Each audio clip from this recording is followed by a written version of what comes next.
اس لیے اس نے امرو عیار کو زمین پر لے جانے کی بجائے زور سے پر جھٹکے اور امرو عیار کو اپنی کمر پر سے گرا دیا۔ امرو عیار نے مور کی پیٹھ سے گرتے ہی خوف سے چیخیں شروع کر دی۔ وہ جوں جوں زمین کی جانب آ رہا تھا تو اس کے دل کی دھڑکن بند ہو رہی تھی۔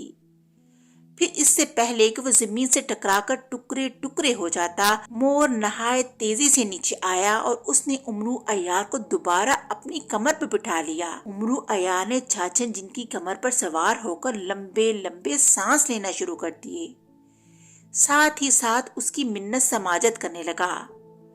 جن بھائی جان، اب مجھے گرانا نہیں، تم نے تو میری جان ہی نکال دی، دیکھو میں تمہاری ٹھوڑی کو ہاتھ لگاتا ہوں۔ امرو عیار کی منت سماجت سن کر جن زور زور سے کہکے مارنے لگا، پھر بولا، امرو بھائی اتنی جلدی معافی مانگنے پر اتر آئے؟ ابھی تو میں نے تمہیں کچھ کہا ہی نہیں۔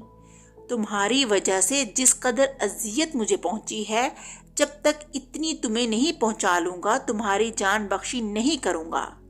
یہ کہہ کر چھاچن جن نے دوبارہ اپنے پر جھٹکے اور امرو عیار کو نیچے گرا دیا۔ امرو عیار قلا بازیاں کھاتا ہوا نیچے آنے لگا۔ دہشت سے اس کی آنکھیں پھٹنے لگیں۔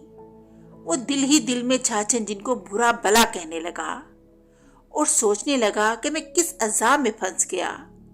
اگر مجھے موقع ملا تو میں اس ظالم جن کو سخت سے سخت سزا دوں گا۔ جن نے اس مرتبہ اسے زمین کے ساتھ ٹکرانے سے پہلے ہی پھر سے اپنی پیٹھ پر بٹھا لیا اور سیدھا اڑنے لگا۔ بہت دور ایک کالے رنگ کے پہاڑ پر لے جا کر جن نے امرو عیار کو نیچے اتارا اور آپ بھی مور سے اپنی اصلی صورت اختیار کر گیا۔ امرو عیار نے دیکھا کہ وہ نہایت دہشتناک شکل والا جن تھا۔ چھاچن جن نے امرو عیار سے کہا، چلو نکالو اب میری ملکہ کا ہار جو تم نے عیاری سے چوری کیا تھا۔ امرو عیار نے جواب میں اپنی زنبیل میں ہاتھ ڈال کر ملکہ کا ہار نکال کر چھاچن جن کو دے دیا اور بولا، اب خوش ہو؟ چلو مجھے قروشت ملک کے بادشاہ کے پاس لے چلو۔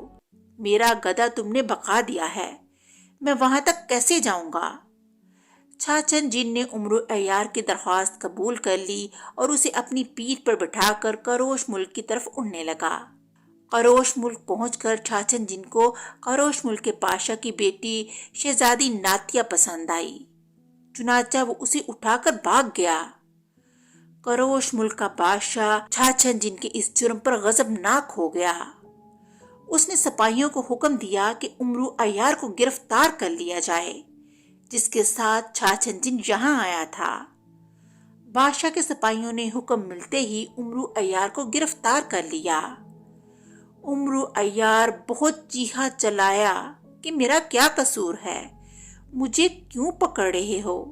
لیکن کسی نے اس کی فریاد پر کان نہ دھرے۔ سپاہی اسے پکڑ کر بادشاہ کے پاس لے گئے۔ بادشاہ نے گرجدار آواز میں امرو عیار سے کہا کہ تمہارے ساتھی جن نے میری بیٹی کو اغوا کیا ہے، لہٰذا تم ہی 3 دن کے اندر اندر میری بیٹی کو قید سے رہا کرا کے لاؤ گے، ورنہ میں تمہارے خاندان کو آگ میں پھینک دوں گا۔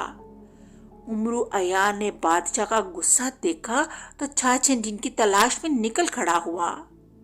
وہ چھاچن جن کو سخت سے سخت سزا دینا چاہتا تھا، کیونکہ پہلے اس نے امرو عیار سے ہار چھینا اور اب بادشاہ کی بیٹی کو اغوا کر کے اسے ایک نئی مصیبت میں ڈال دیا۔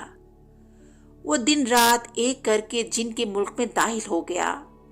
اسے یقین تھا کہ چھاچن جن ہار لے کر ضرور اپنی ملکہ کے پاس گیا ہوگا تاکہ اس سے اپنا جرم معاف کروا سکے۔ جنوں کے ملک موگان میں داخل ہونے سے پہلے امرو عیار نے زنبیل سے بیس بدلنے والا سامان نکالا اور اس کی مدد سے ایک بوڑھا فقیر بن گیا۔ اب اس کے گھر والے بھی اسے دیکھتے تو پہچان نہ سکتے۔ جن کے ملک میں فقیر بن کے گھسنے کے بعد امرو عیار جنوں سے پوچھتا کہ اگر میں تم سے روٹی کی بھیک مانگوں گا تو کیا تم مجھے روٹی دو گے؟ جواب میں جن اسے کہتے کہ ہاں روٹی دیں گے۔ یہ جواب سن کر امرو عیار خوشی سے تالی بجاتا ہوا آگے بڑھ جاتا۔ اس پر جن اسے پاگل سمجھ کر نظر انداز کر دیتے۔ اس طرح وہ ملکہ کے محل کے سامنے پہنچ گیا۔ وہاں اس نے دیکھا کہ بے شمار جن محل کے باہر پہرا دے رہے تھے۔ امرو عیار پہلے بھی ایک مرتبہ یہاں آ چکا تھا اور اپنی عیاری سے ملکہ کا قیمتی ہار چرا کر لے گیا تھا، اس لیے اسے ان تمام راستوں کا علم تھا جن سے گزر کر محل کے اندر جانا تھا۔ وہ سامنے والے راستے کو چھوڑ کر دائیں طرف چل پڑا اور درختوں کے پیچھے چھپتا چھپاتا محل کے اس دروازے کی سمت بڑھنے لگا جس پر صرف 2 پہرے دار ہوتے تھے۔ اس دروازے کے قریب جا کر اس نے دیکھا کہ دونوں پہرے دار لمبی چمکیلی اور تیز دار تلواریں تھام کر دروازے پر چوکس کھڑے تھے۔ امرو عیار نے درخت کی اوٹ سے اوٹو جیسی آواز نکال کر انہیں پکارا۔ وہ ایک عورت کی آواز سن کر چونک پڑے اور تیز تیز قدم اٹھائے اس کی طرف آئے جہاں امرو عیار چھپا ہوا تھا۔ اتنی دیر میں امرو عیار نے زنبیل سے وہ بےہوش کرنے والا سفوف نکالا جو گینڈے کو بھی ایک لمحے میں بےہوش کر دے۔ پھر جو ہی دونوں پہرے دار جن اس کے نزدیک آئے اس نے وہ سفوف ان کے چہروں پر پھینک دیا۔ جن اس سفوف کو سونگتے ہی بے ہوش ہو کر گھاس پر گر گئے۔ امرو عیار نے زنبیل سے جادو کی چھڑی نکال کر ان جنوں کے سر پر ہولے ہولے ماری جس سے وہ جنوں کے قد تیزی سے چھوٹے ہونے لگے۔ آخر وہ ایک انگلی کے برابر رہ گئے۔ تب امرو عیار نے دونوں کو اٹھا کر زنبیل میں ڈال لیا اور محل کے اندر داخل ہو گیا۔ محل کے اندر جا کر امرو عیار اس بڑے دروازے کا دروازہ ڈھونڈنے لگا جس کے اندر ملکہ اپنا دربار لگاتی تھی۔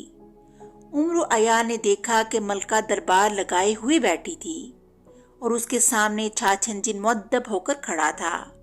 بادشاہ کی بیٹی شہزادی ان کے ساتھ کھڑی تھی۔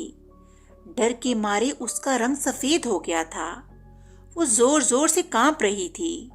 امرو عیار ایک ستون کے پیچھے چھپ کر کھڑا ہو گیا اور موقع کا انتظار کرنے لگا۔ قدرے توقف کے بعد اس نے دیکھا کہ چھاچھن جن سیدھا کھڑا ہو گیا اور ملکہ کو مخاطب کر کے بولا، ملکہ عالیہ، وہ جو ہار امرو عیار چرا کر لے گیا تھا وہ میں اس چور سے واپس لے آیا ہوں، اس لیے میری سزا اب آپ معاف کر دیں، آپ کی نوازش ہوگی۔ یہ کہہ کر اس نے ملکہ کا قیمتی ہار جیب سے نکالا اور اسے ملکہ کو پیش کر دیا۔ ملکہ نے جو ہی ہار کو لے کر اپنے گلے میں پہنا وہ ایک زہریلا سانپ بن گیا۔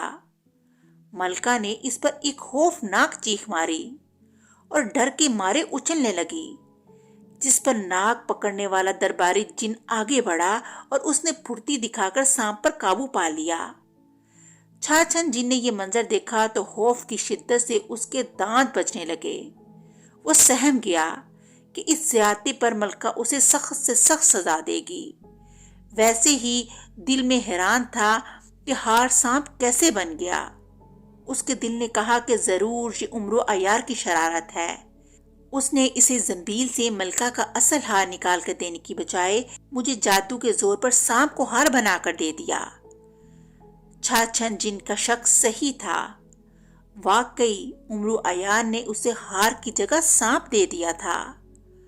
ملکہ نے جن کی طرف قہر بھری نظروں سے دیکھا اور اسے حکم دیا کہ وہ جس لڑکی کو اغوا کر کے لایا ہے اسے فوراً اس کے گھر چھوڑ کر 10 برس کے لیے ملک مورگان سے باہر چلا جائے۔ چھاچھن جن نے ملکہ کے آگے بہتری وضاحت کی کہ قصور میرا نہیں، امرو عیار نے مجھے دھوکہ دیا ہے۔ پھر اس نے ملکہ سے معافی بھی مانگی لیکن ملکہ کا غصہ ختم نہ ہوا۔ اس نے کہا، تمہیں میرا حکم ماننا پڑے گا ورنہ میں تمہیں چھپکلی بنا کر برف کے سمندر میں پھینک دوں گی۔ چنانچہ چھاچھن جن شہزادی ناتیہ کو لے کر واپس چل پڑا۔ امرو عیار بھی اس کے پیچھے روانہ ہو گیا۔ دونوں ایک ہی وقت میں ملک کوروش کے بادشاہ کے محل میں پہنچے۔ چھاچھن جی ملک کے بادشاہ کو اس کی بیٹی اس کے حوالے کر کے باہر نکلا تو امرو عیار نے اسے روک لیا۔ امرو عیار نے جادو کے زور سے اس وقت اپنا قد 50 فٹ کا کر لیا تھا۔ اس نے چھاچھن جن کو سر کے بالوں سے پکڑ کر اوپر اٹھا لیا اور اس کو اوپر نیچے جھٹکے دینے لگا۔ چھاچھن جن کی چیخیں نکل گئیں۔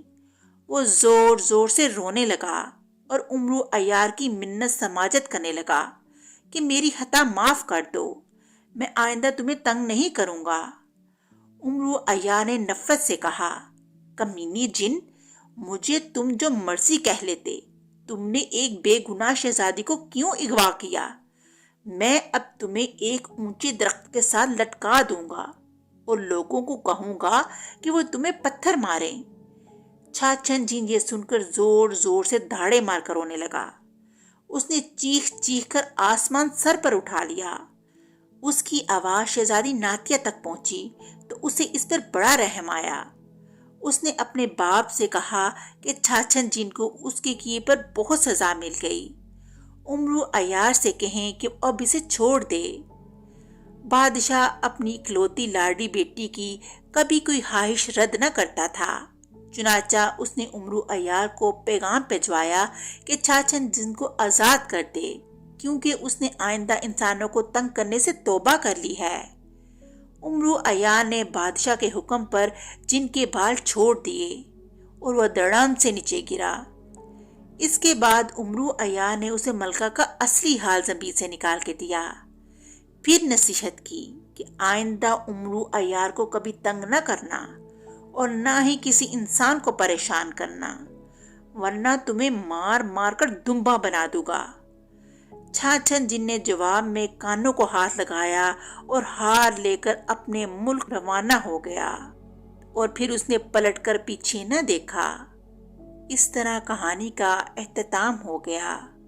اگلی کہانی کے ساتھ پھر ملیں گے، تب تک کے لیے اللہ حافظ۔